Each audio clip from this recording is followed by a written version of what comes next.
네, 하루의 경제 주식 마무리 경주마 새로운 한 주를 시작하도록 하겠습니다. 트럼프 전 대통령에 대한 피격 사건의 여파가 컸던 오늘장의 모습이었습니다. 지수는 등락을 보이면서 불안한 투심을 반영했고요. 트럼프의 당선 가능성이 높아지자 방산과 원전주 같은 트럼프 수혜주들이 급등하는 모습도 보였습니다. 오늘 경주마에서는 트럼프 임팩트를 집중 분석해 보도록 하겠습니다. 자, 월요일에 경주마 든든한 세 분 오늘도 나오셨습니다. 안녕하십니까? 네, 안녕하세요. 자, 오늘장 사실 지난 주말 사이에 트럼프 전 대통령이 피격을 당하고 나서 미국장은 이제 오늘 밤을 봐야 되고 어떻게 보면 우리 장이 먼저 좀 어떤 영향을 미칠지 촉각을 세우고 오늘장을 바라봤는데 영향은 있었던 것 같은데 그렇게 크진 않았던 것 같고 섹터별로 보면 확실히 또 뚜렷하게 수혜주가 부각이 되는 모습도 보였고 오늘장 박현선 분야 어떻게 보셨습니까? 지수는 어느 정도 그래도 적당히 유지하는 모습을 보였는데 네. 섹터가 굉장히 강하게 움직였죠. 예를 들어서 뭐 굴삭기라든지 인프라 그리고 우크라이나 재건, 가상화폐 이쪽은요. 저는 몇 년 전 보는 것 같았어요.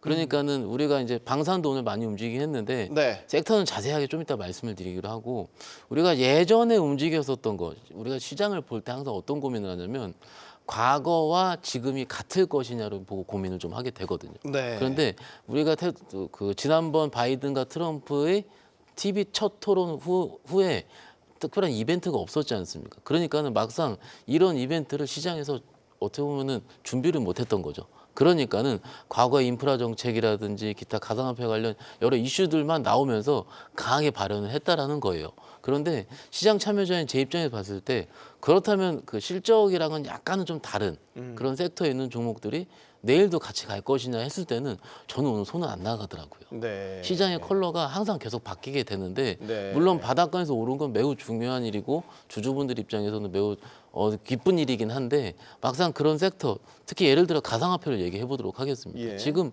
예전 물론 주말 사이에 오늘까지 이제 코인이 많이 오르긴 했지만은 그 고점 대비해서 지금 빠진 거 보면은 거의 50% 이상이 빠져 있는 종목들이 많거든요. 네. 그것들이 종목들이 50%가 뭡니까 60~70%까지 빠져 있는데 과연 오늘 한 10%, 15% 급등을 통해서 전고점을 갈 수 있을까? 이런 거에 대한 표현은 좀 어려울 수가 있거든요. 그래서 어떻게 보면은 지난주부터 해온 같은 고민이긴 한데 시장 색깔이 계속 바뀌고 있어요. 오늘 주말에 이런 뉴스 처음 나왔었고 지난주 금요일도 그랬었고 지난주 화요일도 그랬고요. 그래서 시장 컬러가 분명해지기 전까지는 일단 지금은 설왕설래하는 시장이다. 단 그런 컬러가 나왔을 때 오늘 하루는 굉장히 정직하게 움직이더라고요.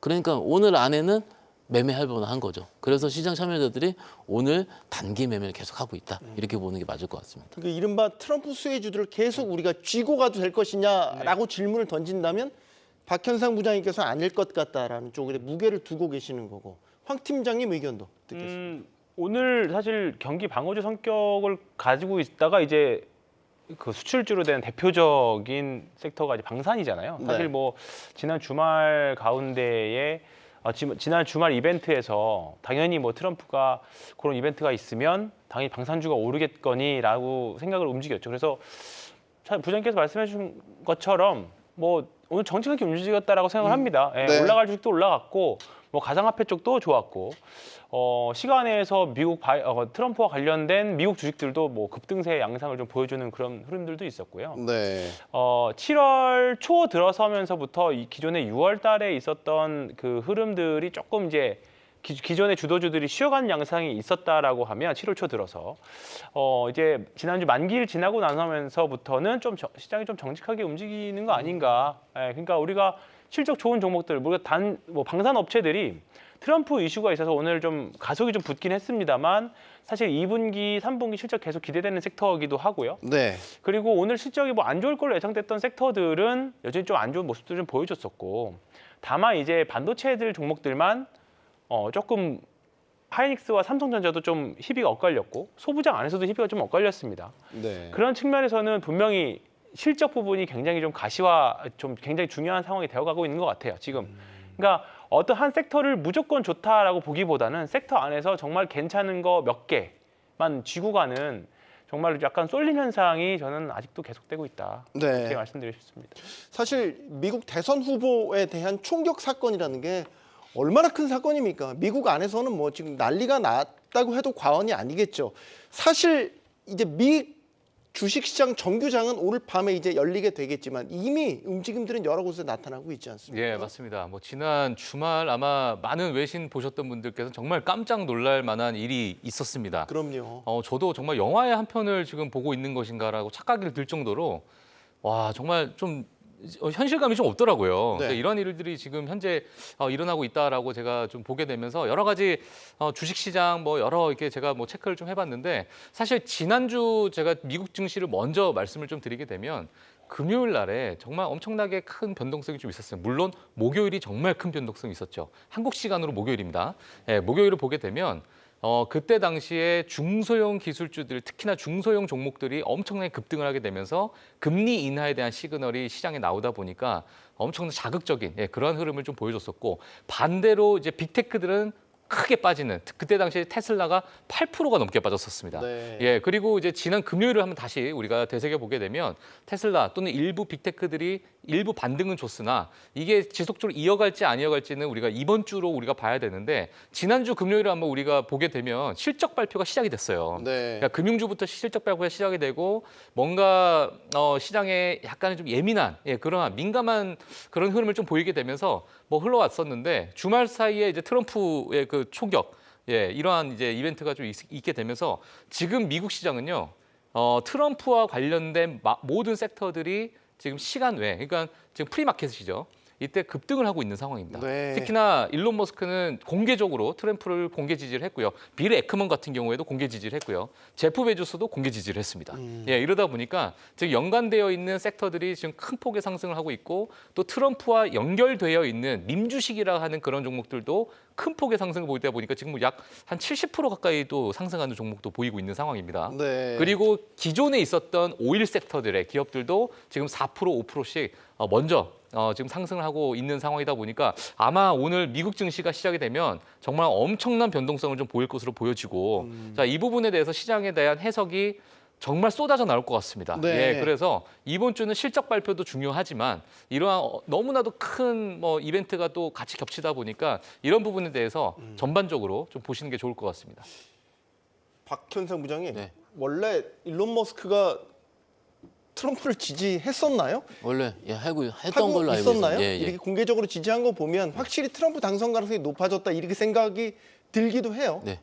일단 테슬라 입장에서는 지난주부터 제가 그런 소리를 좀 듣긴 들었고요. 네. 그렇기 때문에 테슬라에 올라온 게 인도량이 증진해서가 아니고 트럼프 지지에서 확률이 높았기 때문에 이런 얘기도 일종의 해프닝으로 나오긴 나오더라고요. 네. 그런데 일단 우리 장을 매매한 제 입장에 봤을 때 테슬라의 상승은 저는 좀 달갑습니다. 왜냐하면은 어찌됐든 과거 여러 데이터를 봤을 때 테슬라의 상승이 코스닥 상승을 어느 정도는 벤치마크하는 경향도 좀 있긴 있었고요. 네. 그리고 2차 전지 쪽 성향이 좋아져야지 우리 쪽 많이 빠져 있는 것도 좋아지기 때문에 테슬라 상승은 좋은데 일단 중간에 금요일 날 넘어오는 데 있었던 일이 이제 로보택시 연기였잖아요. 네. 연기를 하면서 꼭 그날 그 발표를 했어야 되는지가 좀 아쉬웠었어요. 왜냐하면 추세가 깼다가 물론 오늘 급등이 나오면은 조금 될 텐데 오늘 되게 중요하다 생각을 하거든요. 이게 지금 시간으로 5.4%인가요? 지금 상승을 하고 있는 상황이긴 한데 지난번에 하락을 한 번에 메울 수 있는 급한 상승이 나오게 된다면은 어떻게 추세적으로 다시 완성이 되거든요. 그렇게 되면은 국내 시장에서 꽤 우호적으로 반응하지 않을까라고 추측하고 있습니다. 네. 이른바 트럼프 수혜주들 본격적으로 움직일 가능성에 대해서 이제 많은 분들이 또 기대와 우려도 한켠으로 하고 계실 것 같고 그 대표적인 것들이 이제 아까 가상화폐 말씀 주셨지만 가상화폐만 있는 게 아니고 방산주도 대표적인 어떻게 보면 트럼프 수혜주로 꼽히고 있잖아요. 네. 이런 부분들은 어떻게 보세요? 네. 뭐 방산이긴 합니다만 사실 실적주로 봤던 종목들 중에 하나고 오늘 때마침 또 LIG 넥스원이 또 미국으로의 수주 소식이 좀 있었죠. 아마 국내 방산 기업 중에서는 아마 미국으로 들어가는 건 이제 처음으로 알고 있는데 네. 이게 좀 엄청나게 파급력이 센 뉴스였습니다. 그렇다 보니까 장 초반에는 조금 뭐 변동성이 좀 크게 나오다가 장 후반으로 가면 갈수록 계속 큰 흐름, 한 13% 상승을 보여준 걸로 제가 기억이 나는데 그거 말고도 현대 로템도 오늘 급등을 했었고요. 네. 그다음에 하나 에어로스페이스도 그렇고 지금 추세를 조금 간당간당한 자리에서 이제 추세를 완전히 이제 위로 올려버렸습니다. 그렇게 되면 대표적으로 지금 뭐 트럼프 모멘텀도 생겼고 실적 모멘텀에 계속 있었죠. 그러니까 실적 모멘텀이 이번에 나오면서 세론이 되는 거 아니냐. 사실 그런 것도 있었어요. 그리고 네. 다른 쪽이 워낙에 세서 네. 금리 인하하게 되면 바이오라던가 다른 또 빅테크 쪽으로 수급을 조금 뺏어가게 되면 방산 조금 슬로우하게 되는 거 아니냐 그런 모습들이 있었는데 이번 주말에 이런 이벤트들을 통해서 조금 시장의 변화들이 좀 하나둘씩 감지가 되는 것 같습니다. 네. 그렇기 때문에 그냥 뭐 단기로 매매하시는 분들은 오늘 방산 주식들에서 아마 매매들 많이 하셨을 거라고 생각을 합니다. 워낙에 변동성도 컸었고 한쪽으로 수급 시세를 쫙 크게 줬기 때문에 그러면 이 추세가 과연 앞으로 이어갈 것이냐인데 갈 것이냐 이게 네, 중요하죠. 이게인데 저는 조금 더 가능성이 있다 생각합니다. 아, 네. 이거는 박현상 부장님과 조금 더 결이 다른 생각이신 네. 것 같고 왜 그러면 이게 트럼프 수혜주냐라고 봤을 때 결국 정책적인 부분이 다 여기에 그렇죠. 맞닿아 있다는 거 아니에요? 그러니까 네. 트럼프가 재집권했었을 때 가상화폐와 관련돼서 조금 더 자유로운 어떤 거래, 뭐 국방과 관련해서는 예. 각국의 어떤 군비 증강에 대한 그렇죠. 요구를 할 가능성 이런 것들이 다 연결고리로 만들어지는 거 아니에요? 예, 맞습니다. 뭐 국내 같은 경우에 사실 방위 그 분담금에 대한 이야기가 지난 정권에 트럼프 정권 때 너무나도 뼈저리게 느꼈기 때문에 자꾸 트럼프는 우리나라를 부자 나라라고. 부자 아닌데? 왜 자꾸 예, 부자 나라라고 탈탈 털려 하지? 있는데 참 그렇죠. 네. 예, 그래서 그런 이야기들을 지속적으로 이제 나오다 보니까 이번에 또는 지금 사실 바이든 지금 현 바이든 대통령과 트럼프 후보와 간의 여러 공약적인 부분이 이제 대립을 이루고 있잖아요. 네. 근데 이런 부분에 대해서 이제 자극적으로 조금 더 우리가 미국을 더 좋게 만드는 그 슬로건에 맞게끔 예, 그래서 자국주의 위주의 어떤 여러 가지 무역 정책과 그리고 또는 이제 방위에 관련된 이야기들 이런 부분을 더 강조를 하다 보니까 이 부분에 대해서 이제 트럼프의 지지율이 상승하고 이게 더 자극적으로 좀 움직이고 있는 것 같아요. 네. 근데 이러한 부분은 제가 봤을 때는 지속적으로 좀 연결이 될 것 같다라는 생각이 들고요. 지금 어느 정도 지지율이 확고하게 좀 올라가 있는 상태에서의 트럼프의 공약이 더 힘이 실릴 것으로 좀 보여지긴 합니다. 네. 하지만 지금 뭐 여러 가지 보게 되면 뭐 IRA나 뭐 여러 가지 그런 부분에 대해서 여전히 고수하고 있는 상황은 아마도 이 부분에 대한 흐름은 좀 지속적으로 일부 뭐 이게 단기로 갈지 장기로 갈지는 아직은 우리가 좀 지켜봐야겠으나 조금은 단기적으로는 어느 정도 지속적으로 좀 자극을 주지 않을까 네. 이렇게 보고 있습니다. 네. 우리 시장에서의 테마 중 움직일 수 있는 것들을 생각해 보면 트럼프 집권 일기 때 생각나는 거 혹시 있으세요? 그 북한 김정은 위원장과 독대를 1대1 회담을 2번이나 했잖아요. 그래서 남북 경협과 관련된 주들이 만약에 이제 트럼프가 재집권에 있었을 때 다시 주목받지 않을까? 뭐 이런 식의 해석도 가능할 것 같은데 어떻게 보십니까? 참 오랫동안 잊혀졌던 이름이잖아요. 남북 경협. 최근 시장이 오늘뿐만이 아니고 지난주부터요. 제가 한 5년 전에 7년 전에 매매했던 섹터가 움직여요. 저희 대표적으로 지난주에 XR, VR이 사실은 3, 4년 전에 메타버스였거든요. 네, 맞아요. 그죠? 그러면은 코로나 이후에 들어오셨던 분들은 겪어보지 못했었던 섹터가 움직여요. 대표적인 경우가 오늘 경협주입니다. 경협주 우리가 한 7, 8년 전으로 제가 기억을 하는데 올라가면 그쪽은 상한가입니다. 사실은요. 뭐 신원이라든 여러 가지 종목들이 있는데 그때의 그 그때의 시장 환경을 봤을 때는 제가 항상 말씀드리지만 그때는 주도주가 그렇게 명확하지 않았었거든요. 그러니까 한쪽의 테마가 쏠려서 그 섹터가 연속적으로 가는 좀 모습을 보였는데 경험적으로 봤을 때 우리가 이제 그 전 대통령과 김정은 위원장이 만나기 전에 그때가 지수가 거의 꼭지였거든요. 네. 그런 식으로 좀 약간의 그런 섹터가 더 갈 거면은 뭔가 추가적인 로드맵이 나와야 돼요. 단순히 지금 트럼프가 된다 이런 뿐만이 아니고 나중에 뭐 누구와 같이 회담을 하겠다라는 로드맵이 나와야지 그때까지 일정을 맞춰서 주가가 미리 상승을 하기도 하고 세론이 나오기도 하는데 지금은 아직 4달이나 남았잖아요. 꽤 많이 남은 상황에서 정말로 몇 년 동안 빠진 섹터가 오늘 첫 양봉을 드러났다. 이거는 트레이더 입장에 봤을 땐 첫 양봉이기 때문에 내일 한 번 더 갈 수 있지 않을까 해서 한번 매매에 붙여보는 정도지 내가 확신을 가져서 확신이 없는 다음에 우리가 할 수 있는 매매는 뭐냐면은 비중을 조금밖에 못 들어간다는 겁니다. 1억 할 때 몇백만 원 못 들어간다는 얘기죠. 네. 그러면 그런 정도의 매매거리는 된다고 봐요. 그렇지만 이게 내가 앞으로 내가 중후장대 가능성을 보고 해야 되겠다. 사실은 지금 정권 기조와는 약간 맞지도 않지 않습니까? 어떻게 보면. 약간이 아니라 예. 지금 제가 뭐 오물풍선 보내고 막 그러는데. 예, 제가 뭐 약간 순화해서 얘기했는데 너무 격하게 얘기해 주셨는데 아, 죄송합니다. 어쨌든 갑자기 흥분했네. 예, 맞지 않잖아요. 그러면 단순하게 이런 이벤트 때문에 경협주를 매매하자. 이거는요, 제가 보기에는 오늘 테마성으로 하는데 하루 정도 내가 연전선에서 내가 해야겠다. 이 정도밖에 안 돼요. 그렇기 때문에 과거에 지금과 정말 다르거든요. 이때 2019년도, 17년도 그때요. 정말 그때는 테마가 없었어요. 그러니까 그 주도가 없었어요. 네. 주도가 없었기 때문에 이런 테마성만 계속 왔다 갔다 했었어요. 그리고 그때 시대는요, 이런 것들로 매매해서 소위 수익이 났던 장이었습니다. 왜냐하면 워낙 많이 쏠렸거든요. 신원 다음에는 어떤 거나 JST나 이런 식으로 제가 그때도 공식이 있었어요. 황 팀장 아마 기억을 하실 거예요. 그런데 지금은 그런 매매적인 공통점 교집합이 없어진 상태에서 그냥 오른 거거든요. 그러니까는 이거 처음 아침에 제 상승률 상위 볼 때도 이거 뭐였지라 저도 기억을 할 정도예요. 아, 뭐였지? 이런 식으로. 다른 혹시 이게 정치인 테마에 섞여 있었나? 라든지 이렇게 그렇기 때문에 뭡니까 그러면 뭔가 교집합이 안 나온 상태라는 거죠. 그래서 요거는 일종의 테마로서 보고 좀 보시는 게 맞을 것 같다라고 정리할 수 있겠습니다. 황 팀장님도 이거는 비슷한 생각이신가요? 지금 일단은 이게 북미 정상회담 관련주라고 해서 갑자기 제가 옛날 추억에 살짝 잠겼었어요. 옛날 다들 과거. 추억에 이렇게 왜냐하면 울어. 제가 한 근 10년 동안 매매했던 장 중에서 2018년 코스닥 장이 가장 화려했었던 거거든요. 맞아요. 왜냐하면 그러니까 2016년부터 17년 정도까지는 삼성전자 하이닉스 독주장이었습니다. 그때 당시에 클라우드 데이터 센터가 폭발적으로 늘어나면서 뭐 디램하고 낸드 쪽에서 워낙에 많은 성장이 있어서 삼성전자가 그때 당시에 130만 원에서 260만 원까지 갔었던 시장이었었어요. 그때 시장의 모든 수급을 다 가져갔었죠. 그리고 2018년 들어오면서부터 갑자기 코스닥의 바이오들이 미친 듯이 올라가기 시작했었습니다. 그때 네. 코스닥 기업들 중에서 이름에 젠이나 셀이나 뭐 진 이런 것만 들어가 있으면 다 올랐었습니다. 뭐 그냥 여부와 상관없이. 지금 바이오 시장은 사실 무조건 제약 바이오에서 다 올라가는 게 아니라 이 약이 어떻고 매출이 얼마큼 일어나고 정확한 분석을 통해서 많이들 이제 종목의 격차들이 많이 갈리거든요. 근데 그때 바이오는 그랬었습니다.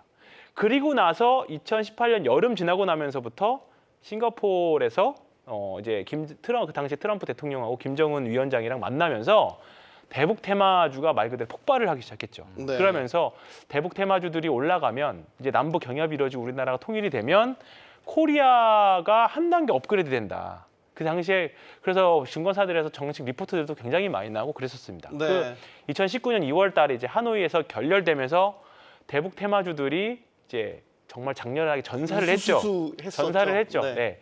그 당시인데 그래서 지금 테마를 연결시켜 보면 말씀하셨던 대로 지금 정권이 트럼프 대통령이 됐을 때 기조를 과연 바꿀 수 있을까도 사실 의문이기도 하고요. 네. 그리고 이제 그때처럼 투자자들이 대북 테마자 그래서 마구마구 달려들 것 같지 않습니다. 네. 그러니까 기간적으로는 2018년에서 지금 정도 한 6년, 7년 지났으면 사실 그 해당 종목들은 매물 소화도 많이 되고 이제 어느 정도 아마 소위 말해서 수급으로 보면 깨끗해져 있을 확률이 높습니다. 빈집이 되어 있을 확률이 높아요. 네. 그러니까 긍정적인 트리거만 되면 세게 치고 나갈 수 있는 확률이 높은데 지금은 아까 박현상 부장님 되게 좋은 말씀 해주셨는데 그때 당시에는 테마의 쏠림이 매우 심했습니다. 하나 섹터가 거의 시장의 자금을 거기 안에서만 놀면 다 됐었어요. 바이오에서만 놀고 바이오 끝나니까 대북주에서만 놀고 이랬으면 됐었어요. 반도체에서만 놀고. 근데 지금은 테마라기보다는 지금 그때 이후에 전기차 섹터도 생겼고 그다음에 HBM이라는 더 큰 테마가 또 생겼고 하니까 네. 수급의 분산이 너무 이제 적절하게 이루어져 있습니다. 그렇기 때문에 과거에 우리가 지금 시장에 주도 섹터가 없고 테마가 없다라고 하면 남북 경협주가 그렇게 될 확률이 높겠지만 예. 지금은 시기적으로나 수급의 그 약간 분산으로나 여러 가지 봤을 때 아직까지는 단발적인 이슈로 보는 게 낫지 않겠느냐 그렇게 말씀드리고 싶습니다. 당시와 비교를 해본다면 사실 누울 자리 보고 다리를 뻗는다고. 당시에는 이제 뭐 트럼프 대통령이 단독 회담을 하기도 했지만 당시에 이제 문재인 정부, 민주당 정부 하에서 네. 남북 그 활성화도 되게 활발했던 시기였고, 맞습니다. 뭐 넘나들면서 단독 회담도 하고 정말로 남북이 경제뿐만 아니라 각종 분야에서 아주 친밀하게 가까워졌던 시기였는데 그때랑은 또 아예 아예 다르죠. 배경이 또 다른 것이기 때문에 이건 좀 곱씹어서 생각해볼 부분이 아닌가 싶습니다. 저희가 지금 이 모든 이야기는 트럼프가 당선이 될 걸 마치 전제를 하고 이야기하고 있는데 아직 모릅니다. 그죠? 미 대선 11월입니다. 넉 달 가까이 남은 이런 상황인 건데 그럼에도 불구하고 미국 주식시장 같은 경우 트럼프가 당선될 경우를 대비해서 여러 시나리오들이 지금 만들어지고 있습니다. 그러니까 주식시장에 버블이 터진다는 이야기도 있고 네, 새로운 섹터가 부상할 것이라는 이야기도 있고 어쨌든 트럼프가 비즈니스맨으로서 주식시장의 부흥을 다시 한번 끌어올리기 위해서 여러 노력들을 가할 것이라는 기대감도 있는 것 같고 예, 참 혼재되어 있는 맞습니다. 네, 그런 상황입니다. 예, 뭐 지금 뭐 공약들도 많이 좀 보게 되면 세금 관련해서 특히나 이제 세금 인하에 대한 이야기들이 좀 나오다 보니까 그런 부분에 대해서 미국 지금 정부 부채가 얼만데 지금 세금 인하를 하냐라는 네. 그러한 이야기부터 해서 그런 부분은 결국에 다시 인플레이션 끌어올리는 역할. 그 인플레이션 다시 끌어올리게 된다면 뭐 금리 인상으로 또 연결되는 그런 이제 악순환의 어떤 시나리오가 되지 않겠느냐라는 한쪽의 의견이 또 있는 상황이고요.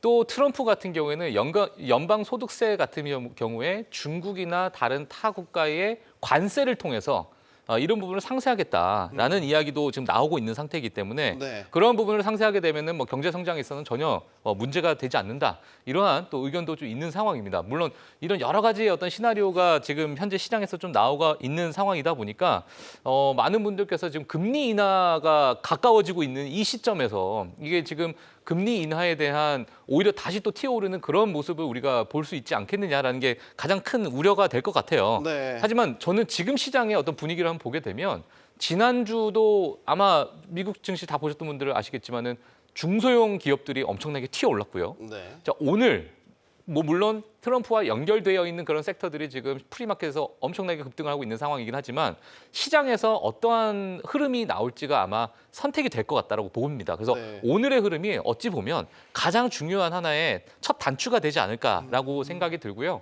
자, 그래서 지금 앞서 말씀드린 여러 이제 종목들 같은 경우에는 지금 급등하고 있는 모습이 있다 보니까 전반적인 그러한 섹터의 움직임 그리고 실적 발표가 이제 나오는데요. 제가 요거 간단하게 먼저 말씀드리도록 하겠습니다. 네. 지난 금요일 금융주가 실적 발표 시작했어요. 맞아요. 근데 다 좋았습니다. 그러니까 매출도 좋았고 EPS도 좋았고 시장 예상치를 상회했습니다. 다 네. 상회했는데 주가가 빠졌어요. 왜 빠졌냐? 순이익이 감소됐다. 뭐 고정 수입이 감소됐다. 이런 약간의 물론 월가에서는 그 정도의 어떤 전망치를 두고 이제 예상치를 이제 컨센서스를 제시를 했는데 뭐 물론 컨센서스를 상회를 하게 되면서 매출과 EPS를 상회하는 그런 실적 발표를 했으나 뭐 그 기업단의 약간의 그 순이익 이자나 또는 충당금에 대한 여러 가지 시장의 해석들이 앞으로 대출을 상환하기 힘든 그러한 부분 때문에 충당금을 이렇게 확보해낸 게 아니겠느냐라는 여러 가지 해석들이 나오다 보니까 주가가 빠졌거든요. 네. 그러니까 저는 이 의미가 지금 현재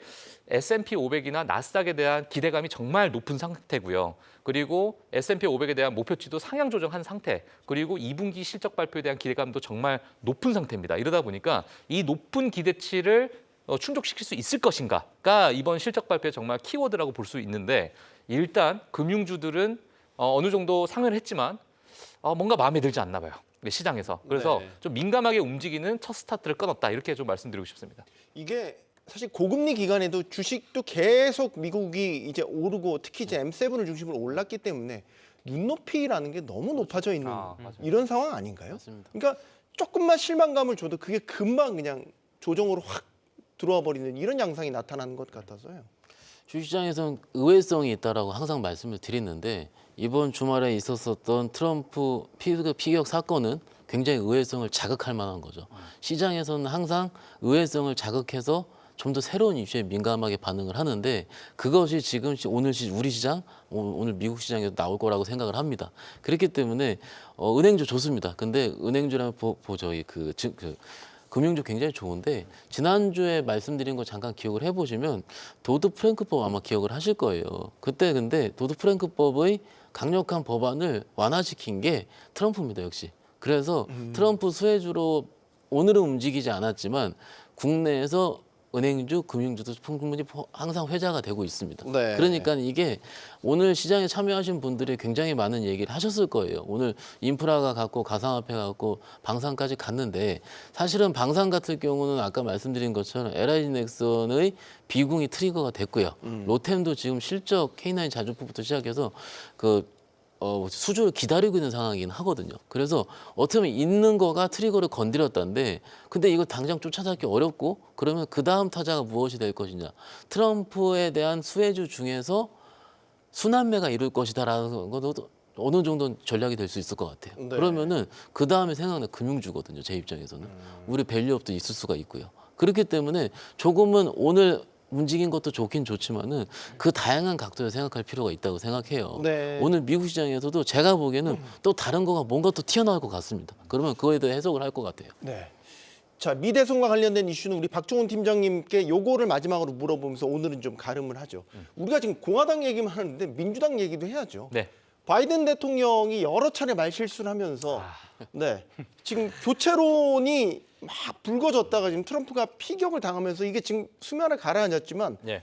우스갯소리로 말실수 한두 번만 더 했다가는 당장 당장 잘릴 것 같은 예. 이런 위기 상황 아니겠습니까? 민주당이 어떻게 될 건지도 되게 주요 변수 아니에요? 예. 그 우크라이나 젤렌스키 대통령을 옆에 두고 푸틴 대통령이라고 정말 얘기를 하고. 최악의 실수 중에 하나죠. 근데 그때 상대 적국의 대통령의 이름을 거기다 댔으니 예. 굉장히 그때 큰 외교적 전례인 거죠. 그걸 아마 영상으로 실시간 보셨던 분들은 아마 그 소리까지 들으셨을 겁니다. 아마 외신 기자들이 약간 이런 오 마이 갓. 예. 뭐 이런 얘기 나왔죠. 이런 탄성이 나오는데 저는 그걸 들으면서 이거는 거의 끝난 게 아닌가라는 생각이 정말 그 정도로 저는 정말 처참했던 그런 부분이었던 것 같은데 지금 지지율을요 한번 보게 되면 이제 지금 1대1 뭐 예를 들어서 바이든과 트럼프의 어떤 양자 대결을 보게 되면 여전히 뭐 50대 48 뭐 물론 이 기간마다 좀 다르지만 49대 46 이런 식으로 트럼프가 우세하고 있는 상황이고 다자 대결을 보게 되면 지금 카말라 해리스 지금 현 부통령이죠. 이런 부분들이 이제 한 10% 11% 정도를 차지하고 있다 보니까 네. 트럼프가 상대적으로 70%까지 올라가는 그런 모습을 보이고 있습니다. 네. 예, 그래서 지금 이 상황에서 제3의 인물이 나타나서 트럼프를 좀 뒤흔들 만한 또는 대선이 뭐 4개월 정도 이게 짧다면 짧고 길다면 길린 그러한 기간일 수도 있는데 네. 자, 이런 제3자에 대한 어떤 인물, 제3의 인물이 나올 수 있지 않겠느냐 뭐 그런 부분도 있지만 지금 시장에서는 약간은 네. 그런 부분 좀 일축하고 있는 상황이고요. 그래서 지금 분위기 자체가 지금 민주당에서는 이번에 무조건 이거를 뒤집기 위한 정말 트럼프의 이 이벤트보다도 더 자극적인 무언가가 지금은 기획을 하고 있지 않을까라는 저 개인적인 네. 생각을 좀 하고 있는 상황인데 네. 야 이거를 지금 뭐 모르겠습니다. 이거를 뭐 예측하기는 정말 어려운 지금 상황이고 어렵죠. 네. 예 그래서 지금의 어떤 상황은 이제 트럼프가 거의 확고하게 가져가는 그런 상황이 될 수밖에 없는 상황이 아닐까 이렇게 보여집니다. 예. 결론은 이거 아니겠습니까? 그러니까 며느리도 모르는 상황인 것이고 여기서 우리의 투자 포지션이 어떤 일방향으로 너무 단적으로 몰아칠 경우에는 큰 리스크를 떠안을 수도 있다라는 생각을 갖게 됩니다. 오늘 시장을 움직였던 여러 섹터들 중에 주목하셔야 될 거 이번 주에 또 빅 이벤트가 예정되어 있는 섹터가 있습니다. 원전주가 되겠습니다. 체코 원전에 대한 우선 협상 대상자 선정이 임박했습니다. 이르면 이번 주에 나올 것으로 지금 예상이 되고 있죠, 팀장님? 일단은 7월 중으로 한 몇 달 전부터 사실 있었던 재료이긴 했었습니다. 네. 그러니까 뭐 이런 재료 매매라던가 아니면 원전에 대한 뭐 계속 투자를 해왔던 분들이라고 하면 사실 몇 달 전부터 원전 관련 주식들을 아마 많이들 모아 오셨을 걸로 생각을 하고 그 올 연간으로 본다라고 하면 이번 주 또는 다음 주 정도까지가 가장 중요한 이제 며칠간이 될 것 같습니다. 일단은 최초에 알기로는 사실 이번 주말이었는데 일단은 이번 주 수요일 전후가 될 걸로 지금 일단은 예정이 되어 있습니다. 우선 협상자 대상이고요. 예. 체코 원전입니다. 체코 원전인데 지금 정작 미국은 탈락을 했고 지금 프랑스 전력공사하고 우리나라 팀코리아 이제 한수원을 기본으로 하고 대우건설이 이제 시공 주관사거든요. 네. 이제 같이 이제 조금 둘이 경쟁 관계에 있습니다. 일단은 우리나라는 일단 가격적인 부분에서 굉장히 좀 유리하게 되어 있죠. 우리나라가 한 30조 정도를 제시를 했고 제가 알기로는 프랑스는 60조에서 70조 정도 제시한 걸로 알고 있습니다. 이렇게 되면 당연히 수주가 됐었을 경우에 또 저가 수주 아니냐 그런 부분들도 이슈가 있을 수 있기는 한데 일단은 이게 수주 이후에 추가적으로 나올 수 있는 이제 그 발주에 대한 가능성들 때문에 일단은 되기를 저도 간절히 원하고 있고요. 수주가 되면 이거는 우리 원전 섹터에 있어서 그렇죠. 일대 전환의 전환의 계기가 계기죠. 될수 있을 만큼 임팩트가 그렇습니다. 있는 겁니다. 왜냐하면 과거의 원전과 좀 다른 점이 뭐냐면 과거에는 말 그대로 그냥 건설만 했습니다. 근데 이번에는 설계부터 나중에 이제 사후 시스템 관리까지 그냥 어떻게 보면 플랫폼 네, 하나의 거군요. 플랫폼에서 수주를 하는 거기 때문에 기존 수주랑은 조금 다른 개념입니다. 그렇기 때문에 이번 수주는 과거의 수주들과는 좀 질적으로 다를 수 있다. 그게 좀 다르고요. 그 다음에 공사 기간을 굉장히 많이 단축시킬 수 있는 점에서 이제 프랑스 전력공사하고 그건 좀 차이점이 좀 있습니다. 그러니까 우리나라 원전은 다른 나라 원전과 좀 다르게 약간 모듈화해서 이렇게 네. 조립해가지고 뚝딱 만들어버리는 그렇다 보니까 공기에서 굉장히 좀 우호적인 영향을 좀 가지고 있는 거죠. 그래서 이런 부분들 때문에 지난주에 있었던 영국 입찰에서 프랑스 전력공사가 잦은 포기를 했습니다.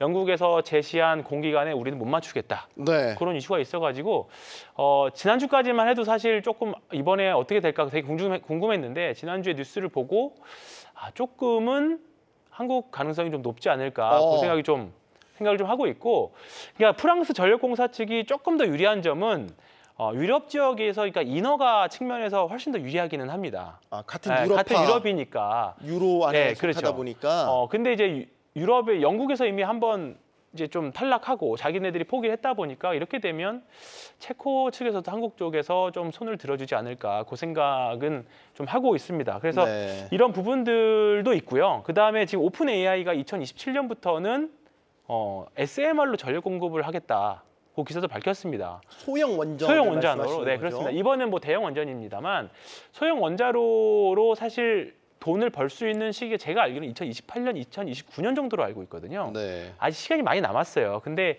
일단은 이런 것부터 해야 나중에 이런 SMR도 더 디테일하게 들어갈 수 있는 부분들이기 때문에 이번 주가 굉장히 저는 원전 주식들은 좀 큰 전환점을 가지고 있다라고 생각을 합니다. 네. 그러니까 오늘 원전 우리나라 국내에 있는 원전 주식들을 보면 뭐 두산 에너빌리티도 변동성이 심했고 그다음에 뭐 우진 엔텍도 이런 종목들도 그랬었고 지난주 금요일 오늘 세게 움직였던 종목들이 한전기술이라고 있습니다.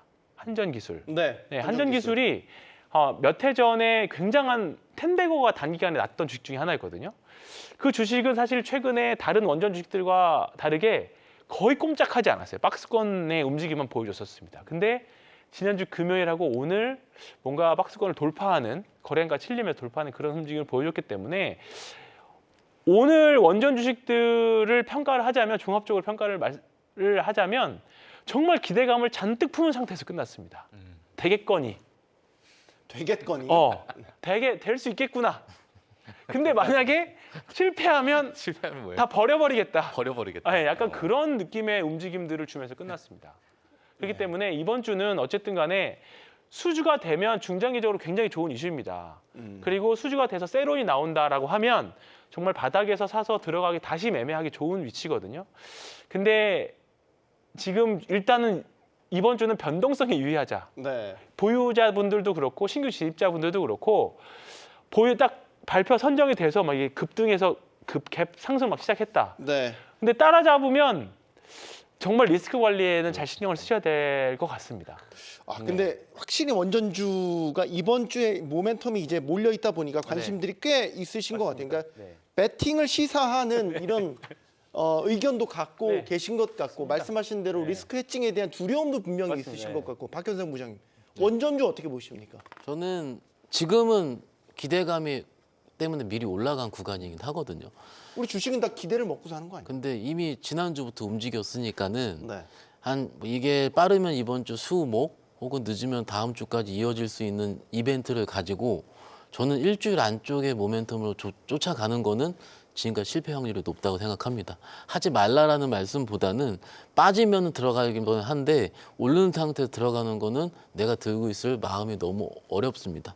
황팀장님 말씀이랑 똑같은데 일예로 말씀을 드려볼까요?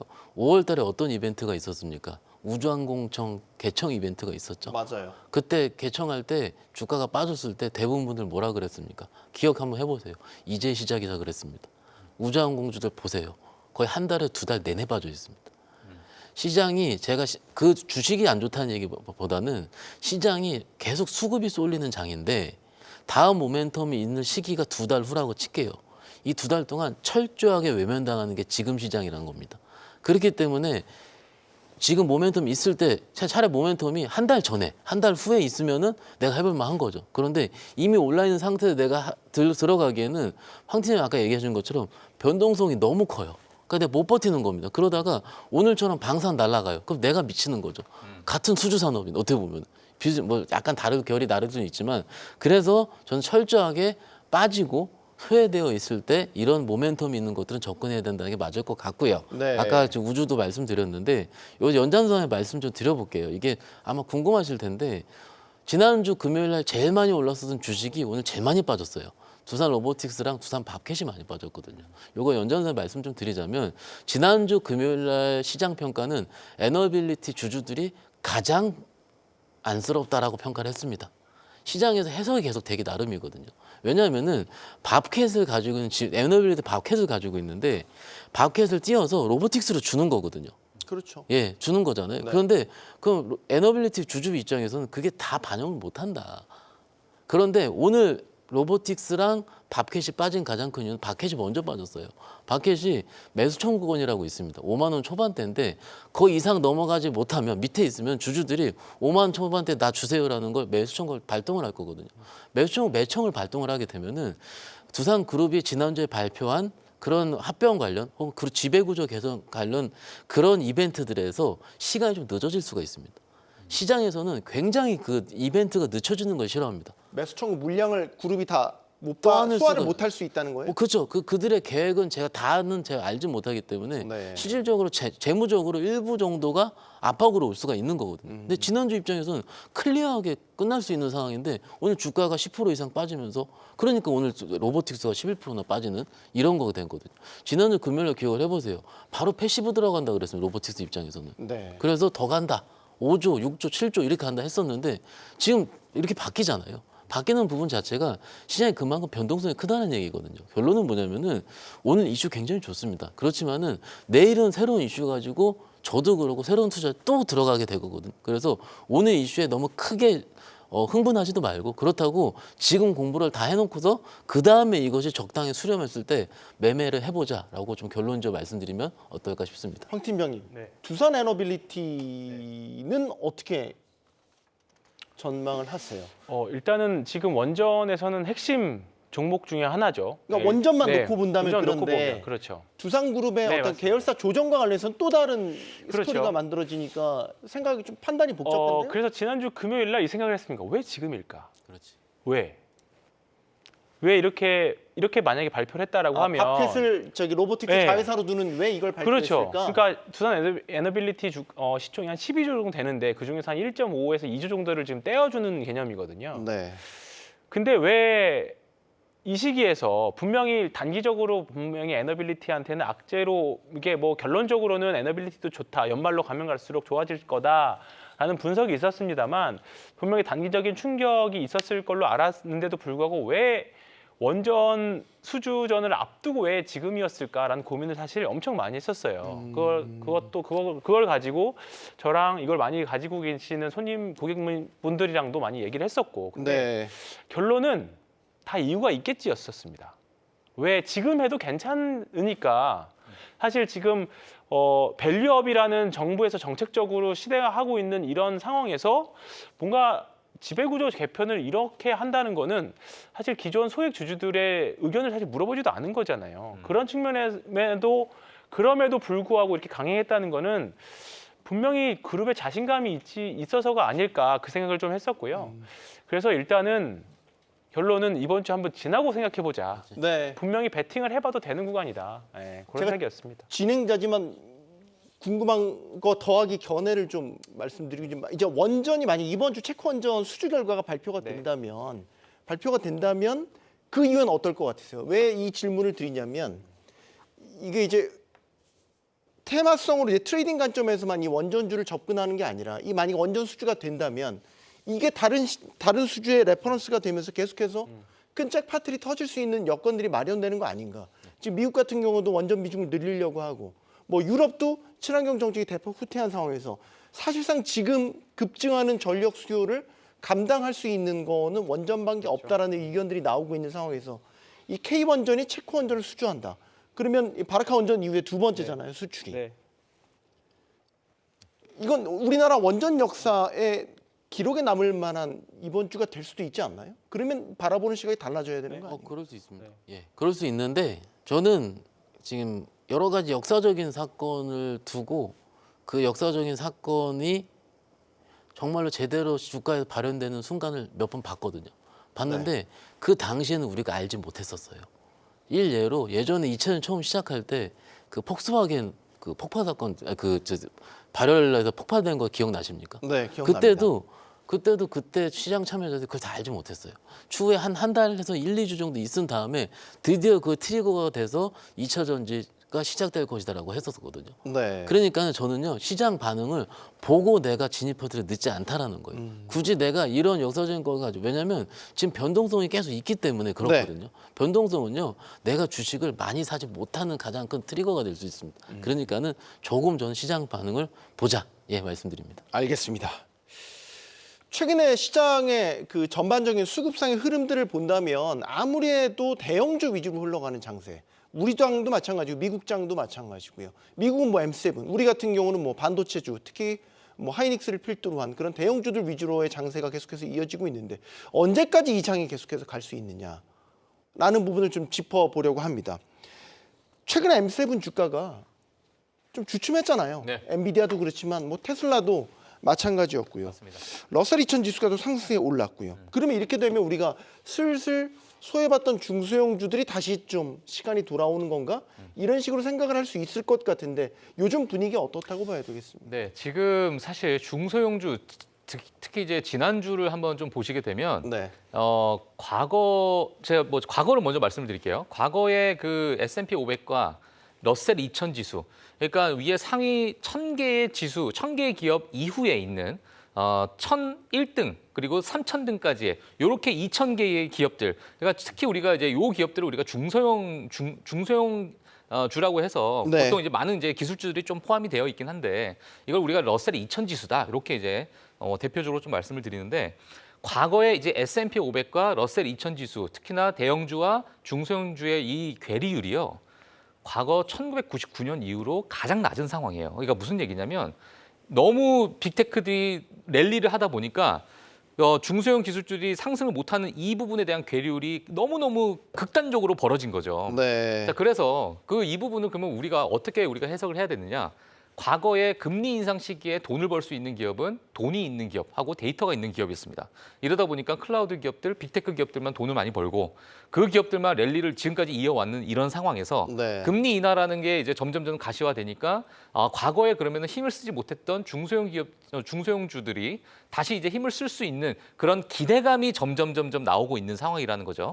자, 그러다 보니까 이렇게 크게 역사적인 저점에 있는 이 중소형 종목들이 너무너무 저렴해 보이고 저평가되어 있는 특히나 사실 실적도 괜찮은 기업들 정말 많이 있거든요.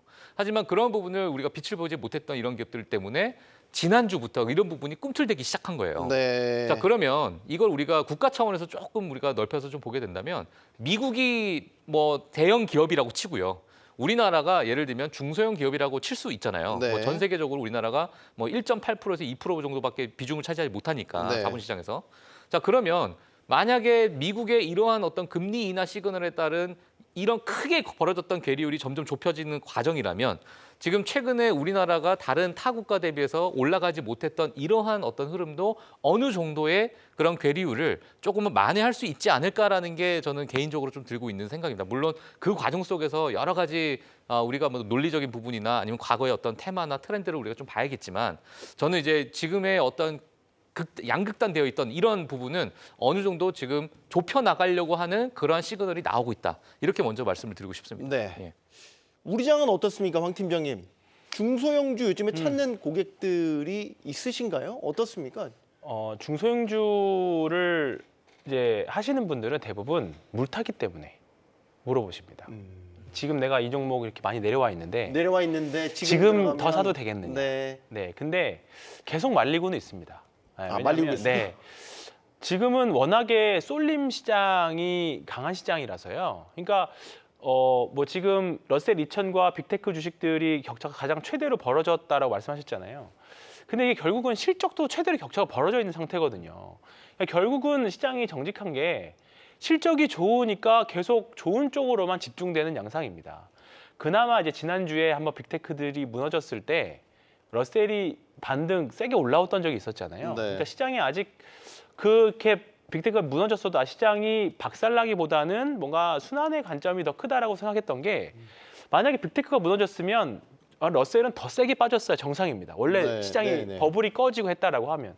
근데 바닥에 있는 것들이 올라왔기 때문에 아직은 순환의 가능성도 여전히 가지고 있다. 다만 아직은 빅테크들이 무너지기에는 시기적으로 저는 조금 더 또는 지금이 버블이라고 하면 버블이 조금 더 커질 수 있는 시기적인 저는 여유는 있다고 생각은 합니다. 그래서 그러니까 우리가 투자자 완전 지금 생으로 신규 투자자라고 생각을 한다라고 하면 지금 사실 M7 종목들, 빅테크 종목들은 분명히 실적에 대한 부담은 확실히 없을 겁니다. 예, 잘 나올 건데 우리가 눈높이가 얼마큼 맞춰서 나올 거야. 일단 그게 문제라면 문제겠죠. 근데 중소형주들은 분명히 지뢰밭일 거예요. 어떤 건 분명히 좋은 게 나오긴 있겠지만 어떤 거는 분명히 실적이 정말 소위 망하는 종목들도 나올 수 있을 거예요. 이 변동성을 감안하고 우리가 중소형주에 들어갈 거냐? 그러기에는 아직은 리스크 부담이 너무 크다라는 거죠. 아니 중소형주라고 하더라도 실적도 받쳐줬는데 주가가 받쳐주지 못한 그런 옥석도 있을 것 같고 그럼요. 그러면 지금 타이밍에서는 슬슬 포트에 담아봐도 되는 시점 아닌가라고 감히 여쭤본다면 제가 중소형주 진짜 좋아하거든요. 네. 그 싼 주식도 굉장히 중요하고 찾으려고 노력도 하고 그러는데 일단 시간은 조금 걸릴 수 있다라는 게 아무리 좋아하더라도 제 의견이거든요. 왜냐하면은 지금 시장을 보시면은 외국인들은 삼성전자, 하이닉스 같은 대형 싼 주식만 사고 있고 그러면 코스닥이 들어올 거면은 우리 개인 투자자분들이 들어와야 되는데 우리 개인 투자자분들 투심 자체가 아직까지 강력하게 내가 2차전지 사야 되겠다. 일부 제약바이오 쪽에서 큰 종목들 일례로 최근에 좋았던 알테오젠이라든지 삼천장제약 같은 그런 종목들을 매매하시는 분들이 꽤 늘어난 건 맞습니다. 네. 그렇지만 중소형주가 전반적으로 좋아질 거면은 사실은 일종의 붐이 일어야 되거든요. 중소형주 살 수 있는 예를 들어서 아까 말씀드린 경협주가 오는 세상 그런 식으로 와야 되는데 지금 입장에서는 실적 기울기가 아직은 삼성전자, 하이닉스 좀 더 강합니다. 특히 7월 25일인가요? 하이닉스 실적 발표가 있을 텐데 네. 그때까지는 적어도 하이닉스 실적 발표 전까지는 기대감이 있을 것 같아요. IT 쪽에 대한. 그러니까 그 이후에 만약에 하이닉스가 컨센서스보다 덜 나왔다라든지 앞으로 가이던스를 안 좋게 낼 확률은 굉장히 적다고 보거든요. 역시 업황이 워낙 크니까는. 그러니까는 막 세게 쏠리는 것보다는 중간중간 니치마켓으로 중소형주가 올라와야 되는데 그래서 올라올 때 좀 흥분을 해서 크게 베팅할 수 있는 투자자들이 개인 투자자여야 하는데 아직까지 금투세라든지 기타 여러 가지 압박들 때문에 지금은 금투세. 네. 지금은 그렇게 세게 들어올 확률은 적다. 그리고 지금 투자자분들이 확인하려 한다고 말씀드렸잖아요. 저는 금리 인하 9월 달에 하고 나서 해도 늦지 않다고 봐요. 그러니까는 중소형주 싼 거 굉장히 많습니다. 그리고 네. 해볼 만한 거 굉장히 많아요. 오케이. 그렇지만은 내가 삼성전자를 팔고 하이닉스 팔고 그걸 들어갈 용기는 저는 아직은 없습니다. 그럼 지금은 개별 중소형보다는 만약에 한다면 지수 자체에 대한 투자를 권하시겠어요? 지수가 조금 더 낮고요. 그리고 종목들 중에서 그 개별 종목들도 모멘텀이 있는 것들이 많이 있거든요. 네. 그럼 그것들을 좀 매매를 해야죠. 적당히 올라오면 팔고 떨어지면 사고. 그런 식으로 바이앤홀드까지는 조금 시간이 좀 걸릴 것 같습니다. 알겠습니다. 이 트럼프 피격 사건 많이들 놀라셨죠. 미 대선이 생각 이상으로 우리 증시 또 금융시장에 폭넓게 영향을 미칠 수 있다는 것을 우리에게 다시 상기시켜준 사건이 아니었나 싶습니다. 잘 준비하면 또 큰 기회가 될 수 있다는 것도 말이죠. 경주마 마치